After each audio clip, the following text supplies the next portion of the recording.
Gold trusted gold buyers. మీరు తాకట్టు పెట్టిన బంగారాన్ని విడిపించి ఈ రోజు ఉన్న మార్కెట్ ధరకు కొనబడను. ఈ క్షణం ఇది నా సక్సెస్ మీట్ లా అనిపిస్తుంది. అలాంటి ఓవర్వెల్మింగ్ గా నేను ఆనందం పొందుతాను. ఎందుకో తెలీదు, ఇక్కడ కావాల్సిన ఉన్న వాళ్ళందరూ కూడా నాకు ఎంతో కొంత ఎప్పటి నుంచో పరిచయం ఉన్నవాళ్ళు, ఎంతో ఆప్యాయత పంచుకున్నవాళ్ళు.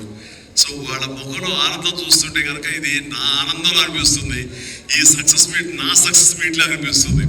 అండ్ ఇక్కడ గెస్ట్గా రాలేదు, మీలో ఒక పార్ట్గా, మీలో మీ ఆత్మీయుడిగా ఇక్కడికి వచ్చాను. అండ్ ఈ సినిమాకి ముందు నేను నాకు కలిసినప్పుడు ఎట్లా ఉంది ఏంటి సినిమా మీది రాబోతుంది కదా అంటాను. డిఫరెంట్ క్యారెక్టర్ నేను అటెంప్ట్ చేశాను. And Dhanush is a lead character. అంటే అదే నాకు ఎట్లాగా ఒప్పుకోవడం తెలియదండి. రెగ్యులర్గా ఈ హీరో క్యారెక్టర్స్ ఇలాంటివన్నీ చేస్తూ నాకు ఎక్కడో కొంచెం డిఫరెంట్గా చేయాలి, కొత్త హొరైజన్ గేట్లు ఓపెన్ చేయాలనిపిస్తుంది. ఈ సినిమా నాకు అలా ఉపయోగపడుతుందని అనిపిస్తుంది. అంటే దాని వాళ్ళ సినిమా చూశారు, అది 100% కరెక్ట్. తను కూడా అదే ఎక్నాలెడ్జ్ చేశాడు. ఈ సినిమా తర్వాత ఒక 40 ఏళ్ళు ఉంటాను ఇందాక అన్నమాట వాస్తవం. నటుడుగా ఎంత ఎక్కువ కాలం మనం జీవిస్తాం అనేది తప్ప ఒక హీరోగానే పట్టుకొని ఇలాగే ఉండాలి అనుకోవడం అనేది కరెక్ట్ కాదు. అండ్ ఇలాంటి క్యారెక్టర్ ఎంత బాగా చేశాడు అనేది తర్వాత చెప్తాను. సో ఫస్ట్ ఆఫ్ ఆల్ ఇట్లాంటి సినిమా శేఖర్ కమ్ముల ఏ ధైర్యంతో నాగుని అడిగాను, నాకు ఏమి ఊహించుకుని ఫ్యూచర్లో ఈ క్యారెక్టర్ చేస్తాను ఒప్పుకున్నారు. ఇదే ఫస్ట్ సక్సెస్ అని భావిస్తున్నాను. ఆ తర్వాత ఇంకా ఈ క్యారెక్టర్ ధనుష్ తప్ప ఇంకెవరిని ఊహించుకోలేవు. ధనుష్ ఒక్కడే దీన్ని న్యాయం చేయగలడు. తన పెర్ఫార్మెన్స్ అనిపించింది క్యారెక్టర్ చూసిన తర్వాత. నిజంగానే తిరుపతిలో షూటింగ్ సినిమా చూస్తుంటే తిరుపతిలో ఓపెన్ చేసినప్పుడు కింద ఒక యాక్సిడెంట్ అయ్యే ముందు బెగ్గర్స్లో కూర్చున్నప్పుడు ధనుష్ అని గుర్తించడానికి ఆ పరిగెత్తేతో నాకు గుర్తించలేకపోయారు. అంతగా క్యారెక్టర్లో you involve so much. Getup కానీ అన్ని కానీ సో అంటే అక్కడ తెలిసిపోతుంది తన డెడికేషన్ ఏమిటో ఆర్టిస్ట్ కాదని. అండ్ ఈ సినిమా ఇది నేను ఒక ఎక్స్పీరియన్స్ తప్ప నాకు ఒక సినిమాగా నేను చూడలేదు, ఒక వాస్తవంగా జరుగుతున్నదిగా అనిపించింది నాకు. అండ్ శేఖర్ కమ్ముల డీటెయిల్డ్గా నేను మిగతా అందరి నుంచి మాట్లాడే ముందు అసలు నువ్వేమిటి, నీ ఆలోచన విధానం ఏమిటి అనేది ఇట్స్ ఎంటైర్లీ డిఫరెంట్. 25 సంవత్సరాల పాటు నువ్వు అనుకున్న విధంగా, నువ్వు అనుకున్న క్యారెక్టర్స్ తోటి, నువ్వు అనుకున్న కంటెంట్ తోటి 10 సినిమాల కంటే ఎక్కువ చేయకపోయినా సరే ఒక్కొక్కడికి ఆణిముచ్చలాగా చేసుకుంటూ ప్రజల గుండెలో, ప్రేక్షకుల గుండెలో సుస్థిరమైన స్థానం ఏర్పరచుకున్నావు. అండ్ ఆ మధ్యకాలంలో మీరు నా ఒక పోస్టర్, మీరు 25 years పోస్టర్ మీరు రిలీజ్ చేయాలని అనుకున్నప్పుడు అతను అది మీట్ అవ్వడానికి, అతను టైం ఇవ్వడానికి నాకు నిజంగా 3-4 days పట్టింది.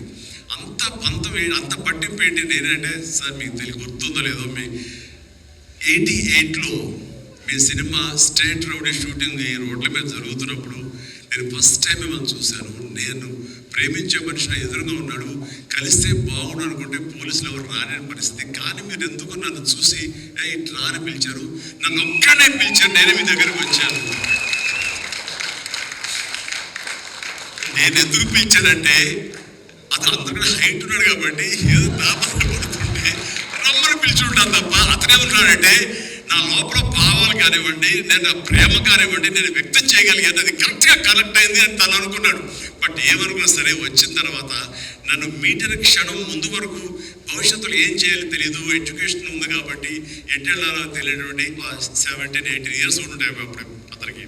36 years అయిపోయింది కలిసి, ఫస్ట్ టైం కలిసి. ఆ క్షణాన్ని నన్ను చూడగానే, నాతోటి కూర్చోగానే, నాతో మాట్లాడగానే, నేను నా షేక్ హ్యాండ్ తీసుకోగానే ఆ క్షణం డిసైడ్ అయిపోయింది. అంబిగ్యూటీ, డౌట్ లేదు, ఖచ్చితంగా నేను సినిమా ఇండస్ట్రీ సెటిల్ అవ్వాలని ఆ రోజు నిర్ణయించుకొని తను చెప్పడం అన్నది నాకు ఎల్లేని సంతోషంగా ఉంది. నేను గర్వించే, నన్ను ప్రేమించే మనిషి, నన్ను అభిమానించే మనిషి ఈ రోజున ఈ స్థాయిలో ఉండి ఇంతమంది చేత ప్రశంసలు పొందుతున్నాడంటే కనుక హ్యాట్స్ ఆఫ్.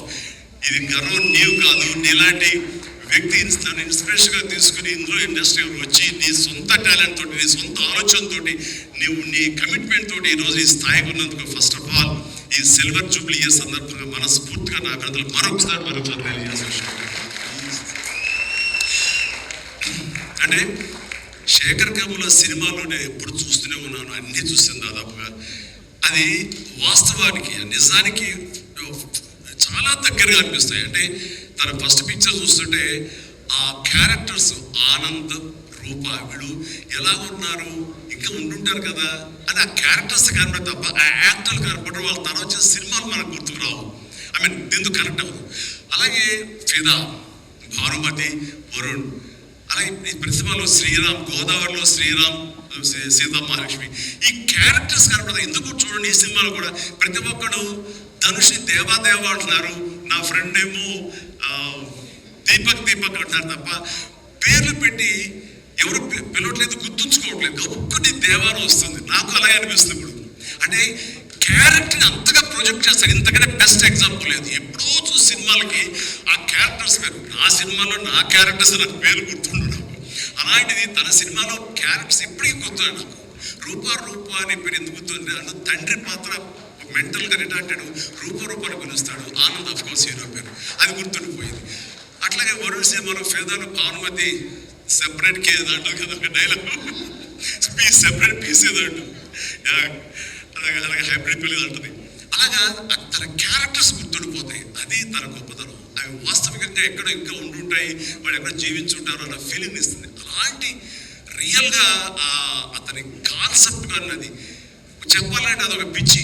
నేను అనుకున్నది తప్ప ఇంకోలా కాదని. ఇందాక నాకు అన్నారు కదా, నేను మామూలుగా ఎప్పుడు నడిచి విధంగా నడుచుకుంటూ వస్తుంటే నాకు అలా కాదు, ప్లీజ్ దయచేసి మీరు నా క్యారెక్టర్ నడవాలి.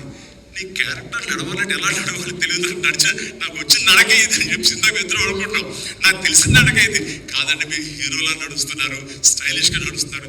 నేను స్టైలా, నేను హీరో కదా అని అంటే కాదు అంటూ ఆ క్యారెక్టర్ చూస్తుంటే నాకు మీరు చాలా డిఫరెంట్గా కనపడ్డారు. నాకు రెగ్యులర్గా కనపడలేదు. మీకుండే ఆ కింగ్ నాగ్ అని కానీ ఆ గ్లామర్ మన్మధుడు యొక్క స్టైల్లో ఒక చామ్ ఉంటుంది కదా, ఈ సినిమాలో అది కనపడకుండా జీవితంలో నలిగిపోయినటువంటి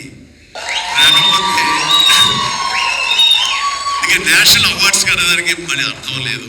బట్ అది నీకు ఇది మామూలే, కానీ నీకు ఈ సినిమాకి వస్తే కనుక ఈ ఇందులో ప్రతి ఒక్కరికి అది గర్వకారణం. అది డెఫినెట్లీ ఫ్యాంటాస్టిక్. ఇక ప్రొడ్యూసర్స్గా మన సునీల్ ఉన్నాడు. సునీల్, భరత్ వీళ్ళిద్దరికంటే కూడా వాళ్ళ నాన్నగారు నాకు అత్యంతమైనటువంటి గౌరవనీయులు. అంత పెద్ద మనిషి ఆయన, అంత నిక్కార్సైన మనిషి. ఈ సినిమా బిజినెస్లో అంత ఆనెస్ట్తో ఉండే మనుషులు ఎవరు లేరు. నాకు తెలిసి నాగార్జున ఎవరి కాళ్ళకి దండం పెట్టడు, ఒక్క మీ నాన్నగారికి తప్ప. ఆయన నాకు అంతే ఇష్టం, నేను ఆయనకి అలాగే ప్రణామం చేస్తాను. అంతనే ఇది ఆయన పుట్టిన బిడ్డలుగా ఆయన గౌరవాన్ని కాపాడుతూ ఆయన లెగసీని కంటిన్యూ చేస్తూ మీరిద్దరు ముందుకు వెళ్ళటం, మీరే కాకుండా థర్డ్ జనరేషన్ జాన్వి కూడా అదే దాంట్లో వెళ్ళటం అనేది జరుగుతుంది. మొన్న ఒక మాట అన్నాము, చెప్పచ్చు కదా, చెప్పనా? ఓకే సార్, మళ్ళీ మాకు సినిమా చేయాలి సార్, మీరు వద్దులేవా, మీరు అది రకాలు చేసుకుంటారు కదా మళ్ళీ ఎందుకు అని. సార్, మా నాన్నగారు మీ సినిమాలో డిస్ట్రిబ్యూట్ చేసి మేము బాగా డబ్బులు గడించాం సార్ అప్పుడు నైజాంలో. మీరు నైజాంలో మీ సినిమాలు అంటే నైజాం కింగ్ అనుకునేవాళ్ళం మేము. ఆ తర్వాత మేము కొంచెం ప్రయత్నం చేసాం సార్, మాకు బాగా డబ్బులు వచ్చింది సార్, కానీ అల్లరి ఉంది కానీ ఇక్కడ పెట్టేసరికి మాకు అవకాశం లేకుండా పోయింది. ఏమనండి ఇప్పుడు అది కట్ చేసేస్తాను అమ్ముక, లేదా అది ఎడిటింగ్లో తీసేస్తాను. అంటే సికింద్రాబాద్లో గీతార్స్ పెట్టారు కదా, అందుకే మీకు సినిమాలు రాకుండా సరే పక్కన పెట్టేద్దాం. ఆ తర్వాత మీ థర్డ్ జనరేషన్ జాహ్నవి సినిమా తీసి ప్రొడ్యూసర్గా అమ్మాయి రావాలనుకుంటుంది అనుకున్నప్పుడు I wish all the best for her. ఎప్పుడు కలుస్తానన్నాను, అదేదో మీరు ఇస్తే మీతోటి అమ్మాయి అడిగిన 3 జనరేషన్స్లో మా ఫ్యామిలీతోటి మంచి సంబంధం ఉన్నట్లు అవుతుంది అన్నారు. పాప మీ నాన్న అడిగారు, ఇంటికి వచ్చి చెప్పారు లేదో నాకు తెలియదు, బట్ వీఆర్ డూయింగ్.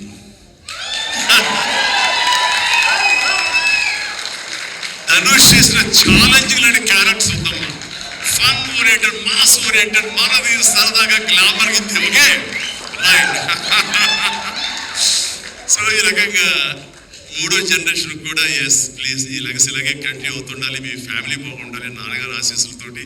అండ్ ఇలాంటి కుబేర సినిమాలు మరి ఎన్నో సక్సెస్ఫుల్ సినిమాలు చేయాలి. ఇందాక ధనుష్ అన్నట్లుగా మీ మొక్కల ముందు నవ్వు ఉండాలి. ఇప్పుడు నవ్వు కొంచెం ప్లీజ్. Thank you.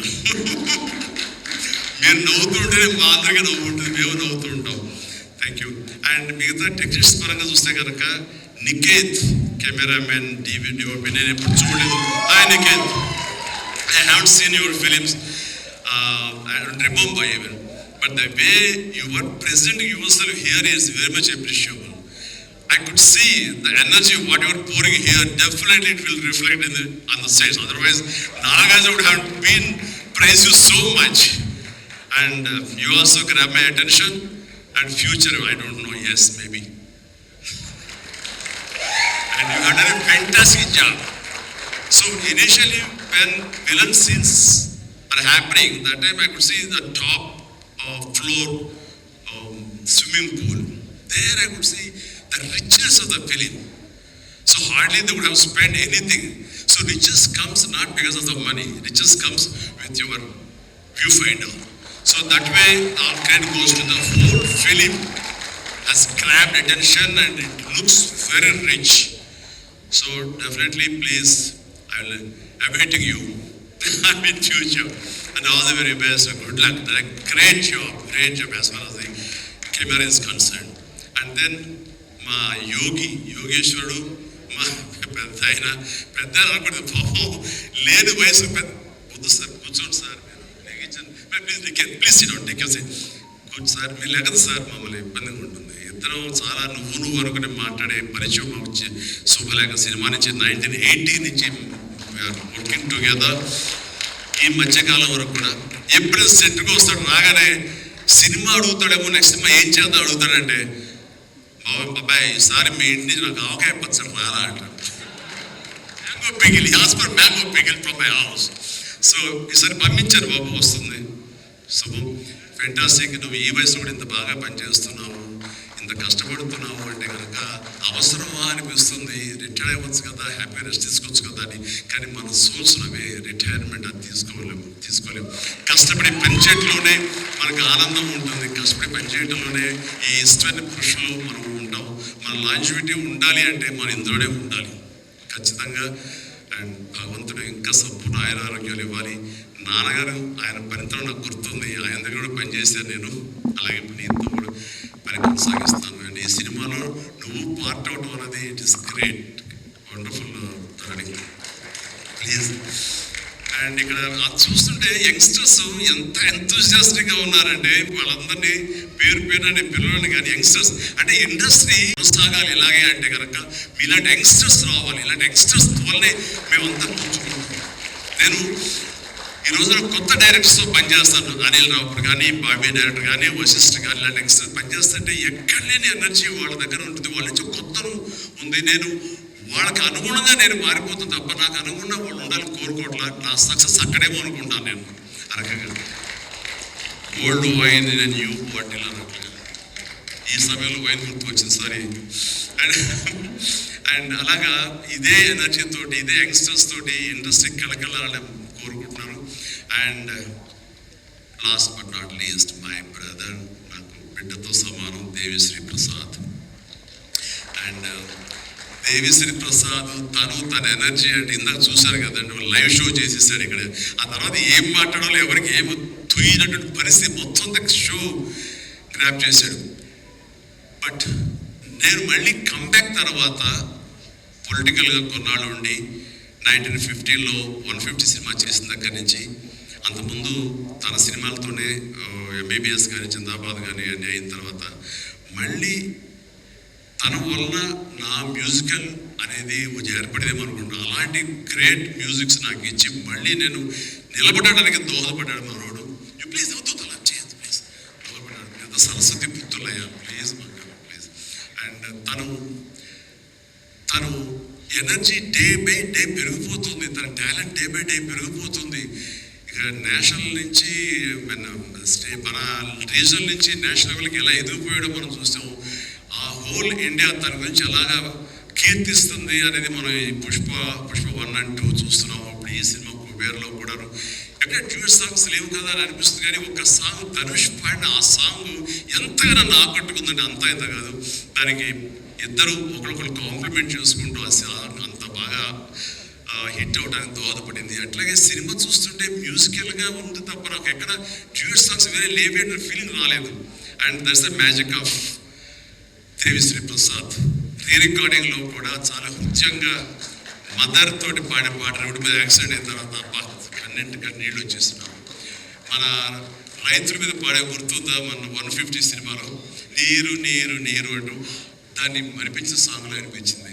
అండ్ అది వెరీ మచ్ రిలవెంట్ సాంగ్. అట్లాగా తన ఆర్ఆర్ బ్యాక్గ్రౌండ్ కూడా తన సాంగ్స్ ద్వారా అవన్నీ కూడా అత్యద్భుతంగా కనిపించేలాగా వినిపించేలాగా చేశారు. దానికి దోహదపడటువంటి లిరిసిస్టులు ఇక్కడే ఉన్నారు. భాస్కర్ పట్లను ఇందాక ఇంకో ఆయన పేరు చెప్పారు నాకు, నందకిషోర్ గారు, అలాగే మన చంద్రబోస్ గారు. అండ్ వీళ్ళందరూ కూడా నేను హృదయపూర్వక అభినందనలు తెలియజేస్తాను. అండ్ ఈ రోజులో ఇక్కడ రావడం అన్నది నేను చాలా ఆనందం అనుభవిస్తాను ఇక్కడికి అందరితో పాటు. అండ్ ఇలాంటి సినిమాలు రావాలి, ఎందుకంటే సినిమా సక్సెస్ అంటే గగనమైపోతున్న రోజులు ఇవి. థియేటర్స్కి ఆడియన్స్ రప్పించడం అనేది మహా గగనమైపోతున్న రోజులు ఇవి. రావడం కష్టంగా ఉంది. ఎలాగ సినిమా థియేటర్లు కానివ్వండి ఇవి ఎట్లాగ సస్టైన్ చేయాలి, ఎలా నిలబడాలి అనేది చాలా క్లిష్ట పరిస్థితుల్లో ఇలాంటి సినిమాలు, ఇలా కంటెంట్ ఉన్న సినిమాలు, అంటే హృద్యంగా ఉన్న సినిమాలు, ఎమోషనల్ సినిమాలు and big event big films ఇందాక చెప్పినట్లుగా పర్వాడు అవన్నీ కూడా ఆడొచ్చు. కానీ ఇలాంటి సినిమాలు కూడా ఆడి ఎస్ కంటెంట్ మనం సరిగ్గా ఇవ్వగలిగితే, వాళ్ళ హృదయాలు మనం తాకగలిగితే ఖచ్చితంగా ఈ సినిమాలు చూస్తారు, థియేటర్కి వస్తారు అనే ఒక ధైర్యాన్ని, భరోసాని ఇచ్చిన సినిమాలు ఈ మధ్యకాలం చూస్తున్నాం. చిన్న సినిమాలు, పెద్ద సినిమాలు అయితే అందులో ఈ రోజున శేఖర్ మీరు మరొకసారి నిరూపించారు. ఇందాక ఎవరో మిమ్మల్ని చేశారు, నిజంగా మనస్ఫూర్తి చెప్తాను, క్రెడిట్ గోస్ టు యు. ఒక ధైర్యాన్ని ఇచ్చింది ఇలాంటి సినిమాలు చేయొచ్చని. ఇంకా ఈ పెద్ద పెద్ద సినిమాలు తప్ప, రక్తపాతాలు తప్ప, కొట్టుకోవడాలు తప్ప, నరుకోవడాలు తప్ప ఇంక ఇలాంటి సినిమాలు రావా, వస్తే చూడరా, ఇవన్నీ 10 రోజులు ఆగితాను, నెల ఆగితాను, ఓటీటీలో చూసేద్దాంలే అని దాంతో ఉండిపోతారా, ఏమైపోతే ఇండస్ట్రీ అనేటువంటి ఒక అభద్రతా భావం నుంచి ఈ సినిమా ద్వారా ఎస్ ఇలా తీయగలిగితే, సత్తా చూపగలిగితే, హ్యూమన్ ఎమోషన్స్ టచ్ చేయగలిగితే, కంటెంట్ కొత్తగా ఉండగలిగితే కనుక థియేటర్కి వస్తారు, చూస్తారని భరోసా ఇచ్చావు. Thank you so much. And God bless you, God bless you, God bless you all. Please ప్రతి ఒక్కరు నాకు ఈ అవకాశం ఇచ్చినటువంటి ప్రొడ్యూసర్స్ గారికి, రామ్మోహన్ రావు గారికి, అలాగే భారత్ పాప, నేను కూడా నా అందరికీ నా హృదయపూర్వక ధన్యవాదాలు. మరొకసారి ఇక్కడ ఉన్నటువంటి 50 మంది యంగ్స్టర్స్కి అండ్ రెస్పెక్టెడ్ టెక్నీషియన్స్కి నా శుభాకాంక్షలు, నా ధన్యవాదాలు తెలియజేస్తాను. మరొకసారి love you man, love you, love you, love you, love you, love you. God bless you. And ఇప్పుడు నాకు మీ దారిలో నేను నడుస్తాను. Follow the leader. Thank you, Shamlai. You done a good job. Thank you. God bless.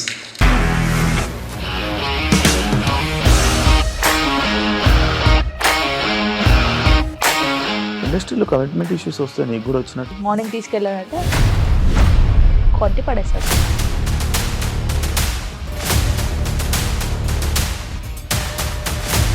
ఒక్కళ్ళు కూడా చూడలేదు ఈ cinema అని చెప్పడానికి కూడా చాలా ధైర్యం కావాలి. అది నిజం కదా, దాంట్లో ధైర్యం ఏంటి? ఇది నెక్స్ట్ డే ప్లేట్ మార్చేస్తే తప్పు కదా. As of now we are comfortable this అని నేను అనుకుంటున్నాను. రష్మిక గారిది మీది ఒకే ఊరంట కదా. నీకు కోపం వచ్చిందంటే బాగా తిట్టేత్తరా? తిట్టేద్దామండి. నిజంగా గేమ్ ని ఎలా చేంజ్ చేయగలిగారు? ఏపీఎస్ఎఫ్సి వాళ్ళకి 6 నెలల్లో నేను 6 లక్షలు కట్టా. బిజినెస్ చేయాలనుకుంటే it is as difficult as riding a tiger.